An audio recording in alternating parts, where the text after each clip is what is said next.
நீங்க வந்து என்ன மாதிரி ஜாதகம் பாக்குறீங்க, எப்படி ஒரு கிளையண்ட்டுக்கு வந்து நீங்க ஸ்டோன் அண்ட் பரிகாரம் சொல்றீங்க? கண்டிப்பா அந்த year, month, date, birth time ரொம்ப இம்பார்ட்டன்ட். நிறைய பேர் வந்து பர்த் டைம் சரியா கொடுக்கல அப்படின்னா ஸ்கிப் ஆயிடும். நீங்க ஜாதகம் பார்த்து ஸ்டோன் யூஸ் பண்றது வந்துட்டு ரொம்ப நல்லது உங்களுக்கு. ஏன் அப்படின்னீங்கன்னா, விதியை மாத்த முடியாது. ஒரு கல்லு வந்து ஒரு மனுஷனோட விதியை எப்படி மாத்திடும்? கண்டிப்பா மாத்தும் மேடம். என் தலையில இவ்வளவு பெரிய பாறாங்கல் உழப்போகுது அப்படின்னீங்கன்னா அந்த 7 மணிக்கு அந்த பாறாங்கல் என் தலையில கண்டிப்பா விழும். ஆனா இந்த ஸ்டோன்ஸ் போடுறதுனாலயோ, பரிகாரம் பண்றதுனாலயோ, பூஜை பண்றதுனாலயோ, பிரீத்தி பண்றதுனாலயோ பாறாங்கல்ங்கிறது வந்துட்டு ஒரு கட்டையா மாறும். அதே போல ஜெம் ஸ்டோனுங்கிறது வந்துட்டு ஒரு மனிதனுக்கு வந்துட்டு எனர்ஜி.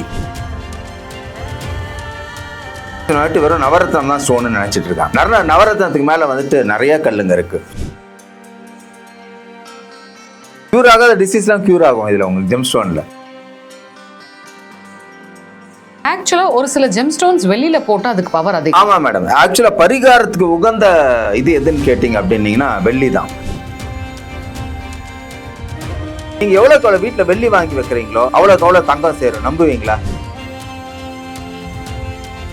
ஏன்னா வெள்ளி ரிலேட்டட் டு சுக்ரன் தான் ரிலேட்டட் டு செலிபிரிட்டி.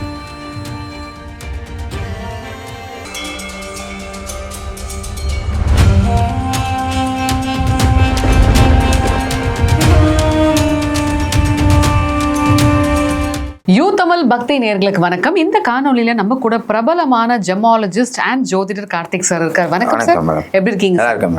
ஸோ உங்களை நம்மளோட சேனல்ல சந்திச்சதுல மிக்க மகிழ்ச்சி. ஆக்சுவலா ஒவ்வொருத்தவங்க ஒவ்வொரு ஸ்டைல் ஆஃப் ஜாதகம் பார்ப்பாங்க. நீங்க வந்து என்ன மாதிரி ஜாதகம் பாக்குறீங்க, எப்படி ஒரு கிளையண்ட்டுக்கு வந்து நீங்க ஸ்டோன் அண்ட் பரிகாரம் சொல்றீங்க? கண்டிப்பா நல்ல கொஸ்டின் இது.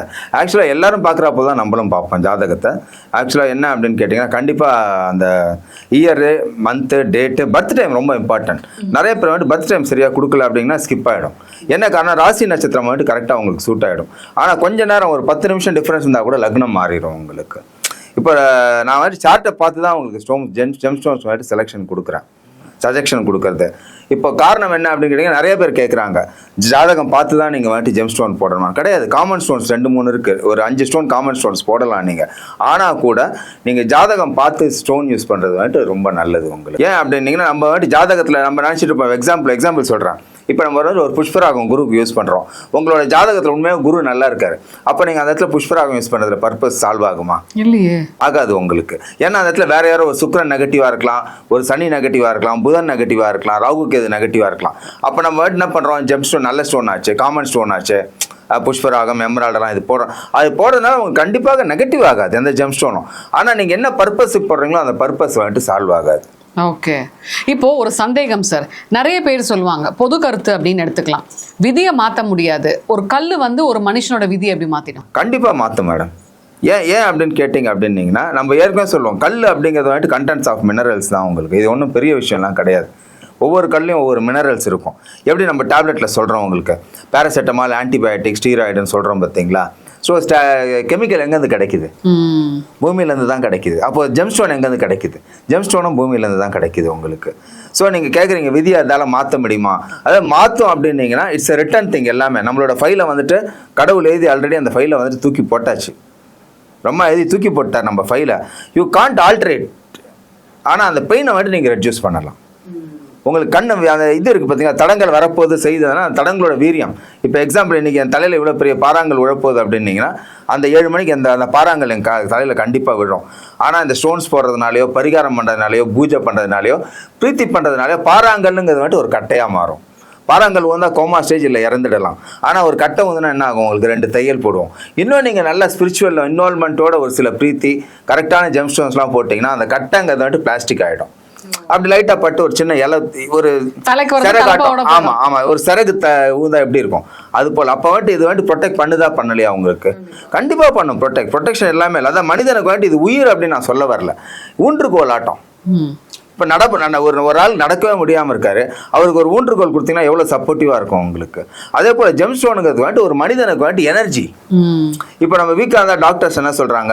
விட்டமின் எடு, விட்டமின்ஸ் எடுத்துக்கோ, உங்களுக்கு இன்னும் கொஞ்சம் வந்துட்டு ஒரு சில சொல்லுவாங்க, ப்ரோட்டீன் எடு, விட்டமின்ஸ் எடு, மினரல்ஸ் எடு, அயன் எடு, டெஃபிஷியன்சி என்ன இருக்கோ அதை கொடுப்பாங்க. அதே போல தான் ஜெம் ஸ்டோன்ஸில் பார்த்தீங்கன்னா ஒரு சில மினரல்ஸ் இருக்கும். நம்ம இந்த கல்லில் இந்த மினரல்ஸ்னு எங்களுக்கு தெரியும்.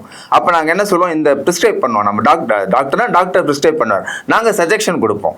நீ எமரால்டு போடு, ரூபி போடு, எல்லோ சஃபயர் போடு, ப்ளூ சஃபயர் போடு, ப்ளூ ஜர்கான் போடு. ஏன்னா இன்னொரு நிறைய பேர் என்ன பெரிய ப்ராப்ளம்னு கேட்டிங்கன்னா, இன்றைக்கும் மேஜர் பாப்புலேஷன் வந்துட்டு வெறும் நவரத்னம் தான் ஸ்டோன்னு நினச்சிட்டு இருக்காங்க. நவரத்னத்துக்கு மேலே வந்துட்டு நிறைய கல்லுங்க இருக்குது. 16,000 கல் இருக்குது. அதில் யூஸ் பண்ணுற கல் 2,000 இருக்குது. நம்ம சென்னையிலே 200 கல் கிடைக்குது ஜெம்ஸு. ஸோ இப்போ 200 கல்லில் வந்துட்டு பார்த்தீங்கன்னா எல்லாமே ஹீலிங் ப்ராப்பர்ட்டிஸ். ஸோ ஹீலிங் தெரப்பியே கொடுக்குறாங்க நிறைய பேர். இந்த ஜெம் ஸ்டோன்ஸை வச்சுட்டு நீங்கள் ஹீலிங் தெரப்பியே கொடுக்கலாம். நீங்கள் க்யூர் ஆகாத டிசீஸ்லாம் க்யூர் ஆகும் இதில் உங்களுக்கு ஜெம் ஸ்டோனில். ஸோ அவ்வளோ விஷயங்கள் பண்ணோம். என்ன அப்படின்னா நீங்கள் வந்துட்டு ப்ராப்பராக கொடுக்கணும், அவங்களும் நமக்கு வந்துட்டு கோஆப்ரேட் பண்ணணும். இன்னொரு சந்தேகம் சார், இப்போது வசதி இருக்கிறவங்க தங்கத்தில் போட்டுப்பாங்க, காசு இல்லாதவங்க வெளியில் போட்டுப்பாங்கன்னு சொல்கிற ஒரு தரப்பு மக்கள் இருக்காங்க. ஒரு சில பெரிய பெரிய கோடீஸ்வரங்களே நான் பார்த்துருக்கேன், அவங்க முக்கியமான சில கற்களை வெள்ளியில் தான் போடுவாங்க. ஏன் அவங்க கிட்ட இல்லாத பணமா? ஆக்சுவலாக ஒரு சில ஜெம் ஸ்டோன்ஸ் வெளியில் போட்டால் அதுக்கு பவர் அதிகம். ஆமாம் மேடம், ஆக்சுவலாக பரிகாரத்துக்கு உகந்த இது எதுன்னு கேட்டிங்க அப்படின்னீங்கன்னா வெள்ளி தான்.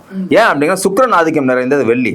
அதே போல் நான் ஏற்கனவே ஒரு வேறு சேனல்லாம் கூட சொல்லியிருப்பேன். உங்களுக்கு வந்துட்டு வெள்ளிக்கு தான் ஈர்ப்பு சக்தி ஜாஸ்தி, தங்கத்துக்கு ஈர்ப்பு சக்தி கிடையாது. நம்ம நினச்சிட்டு இருப்போம் தங்கம் மட்டும் விலை உயர்ந்தது, ஸ்டேட்டஸ்.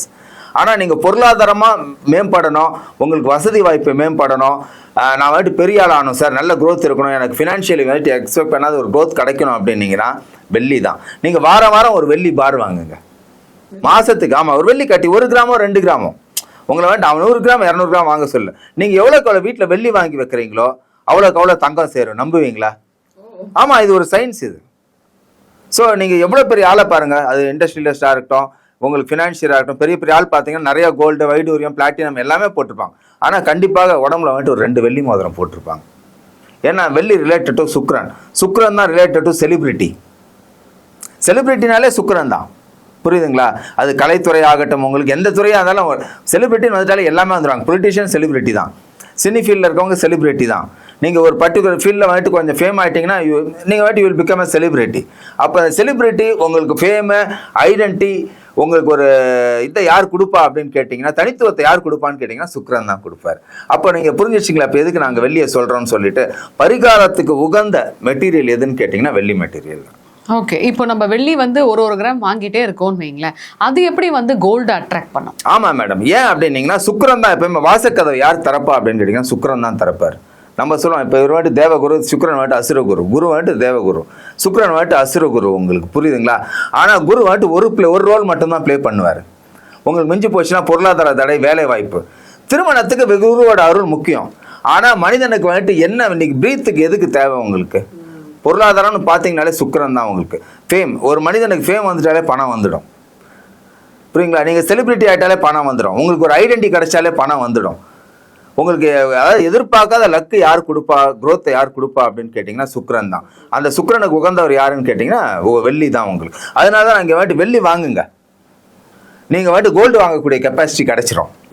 ஆமாம், இது ஒரு மறைமுகமான சூட்சம். ஆமாம், மறைமுகமான சூட்சமம் தான் இது. நீங்கள் வெள்ளி வாங்க ஆரம்பித்தாலே கோல்டு வாங்கிறதுக்கு வழி பிறந்துடும். நீங்கள் கோல்டு வாங்கினீங்கன்னா வருஷத்துக்கு ஒரு 2 வாட்டி தான் கோல்டு வாங்குவீங்க. நீங்கள் வந்துட்டு மாதம் வெள்ளி வாங்குங்க, மாதம் கோல்டு வாங்குவீங்க. You won't believe. So I think மக்கள் கண்டிப்பாக இந்த சூட்சமத்தை ஃபாலோ பண்ணலாம். இல்லை நம்ம சார்ட்ட கண்டிப்பாக கேட்கலாம். இல்லை கண்டிப்பாக தாராளமாக இதில் உங்களுக்கு டவுட் இருந்ததுன்னா இப்போ கண்டிப்பாக என்னோட தொலைபேசி நம்பர் நிறைய இதில் வரும். உங்களுக்கு தாராளமாக நேயர்கள் வந்துட்டு எங்கிட்ட டவுட்டு கேட்கலாம். நான் வந்துட்டு சேலஞ்சிங்காக சொல்லுவேன், நீங்கள் மாதம் வெள்ளி வாங்கினீங்கன்னா மாதம் கோல்டு வாங்குவீங்க. ஆனால் நீங்கள் கோல்டு வந்துட்டு வருஷத்துக்கு 2 வாட்டி வாங்கினீங்கன்னா நீங்கள் 2 வாட்டி தான் வாங்க முடியும், அதுக்கப்புறம் வாங்க முடியாது. ஆனால் நீங்கள் எவ்வளோ வெள்ளி பர்ச்சேஸ் பண்ணுறீங்களோ அந்த அளவுக்கு வந்துட்டு நீங்கள் வந்துட்டு கோல்டு வந்துட்டு பர்ச்சேஸ் பண்ணுவீங்க. எந்த இடத்துல அந்த ஸ்பாட் இருக்குது பார்த்தீங்களா உங்களுக்கு? ஸோ வெள்ளி தான் ஸ்பாட் உங்களுக்கு. ஸோ சுக்கிரனுக்கு வந்துட்டு அவ்வளோ ஒரு மகத்துவம் இருக்குது உங்களுக்கு. வெள்ளி வாங்க ஆரம்பிங்க. நீங்கள் லட்சாதிபதியாக இருப்பீங்க. மேபி எப்பயுமே கோல்டு ஜுவல்லரி வச்சிருக்கிறவனோட பேக்ரவுண்டு முன்னாடி ஹிஸ்ட்ரி பார்த்தீங்கன்னா வெள்ளி கடை தான் வச்சுருப்பாங்க. புரியுதுங்களா? ஸோ வெள்ளி தான் பேஸ்மெண்ட். நீங்கள் வெள்ளியை கட்டியமாக பிடிங்க. நீங்கள் லட்சாதிபதி ஆச்சுனீங்கன்னா கோடீஸ்வரன் ஆக்கக்கூடிய அமைப்பு வெள்ளிக்கு உண்டு.